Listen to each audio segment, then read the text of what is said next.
اوسا شرمنده الان یه چند وقتی که از حقوقمون داره میگذره. بی‌زحمت اگه میشه امشب برامون واریزش کنیم. ساختمون داره اساسمون رو می‌ریزه.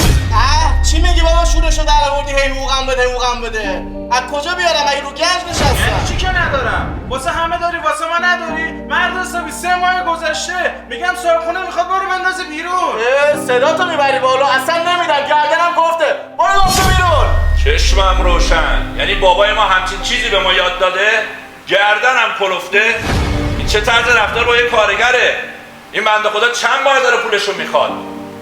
گردنم کلفته، پول نمیدن؟ من داداش شما داری طرف یه کارگر رو میگیری؟ دیدی با من چجوری صحبت کرد؟ من طرف اینو نمیگیرم، طرف حق رو میگیرم. حق به حقدار میرسه.